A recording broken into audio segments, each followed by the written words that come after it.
अपना YouTube channel real music studio like, subscribe और bell घंटी को दबाना ना भूलें।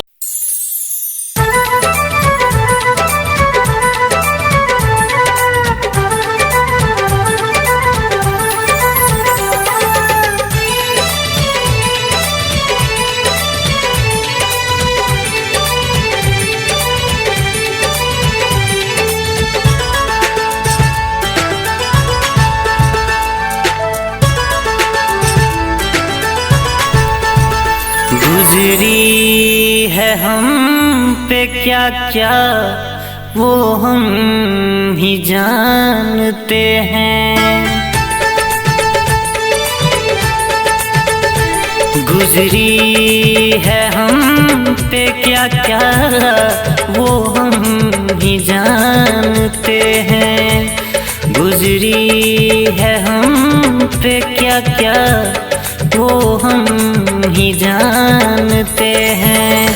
तेरे प्यार में है टूटे बस इतना चाहते हैं। तेरे प्यार में है टूटे बस इतना चाहते हैं।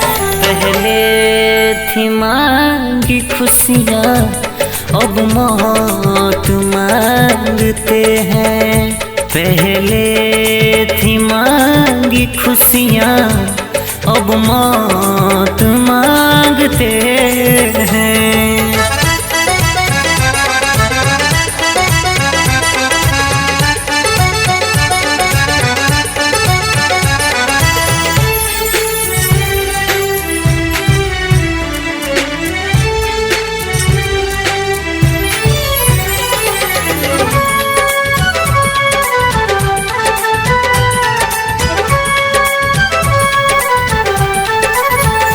मिलके भी न मिले हम हुए दूर इस तरह से। हाँ, मिलके भी न मिले हम हुए दूर इस तरह से।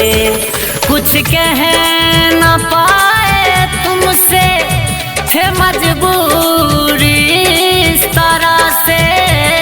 कुछ कह न पाए तुमसे थे मजबूरी इस तरह से।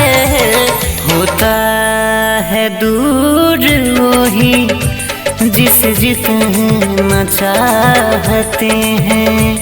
पहले थी मांगी खुशियाँ अब मौत मांगते हैं।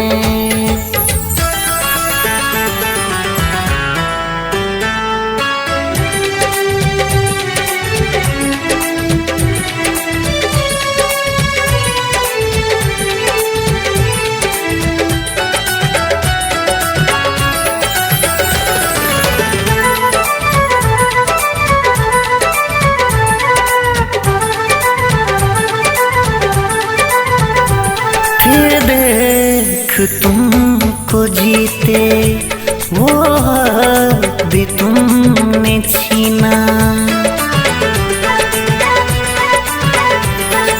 हाथ देख तुमको जीते वो भी तुमने छीना। है आखिरी ये बातें मिल पाओगे कभी ना। है आखिरी ये बातें मिल पाओगे कभी ना। ये रीत भी गजब है अपने ही जलाते हैं। पहले थी मांगी खुशियाँ अब मौत मांगते हैं।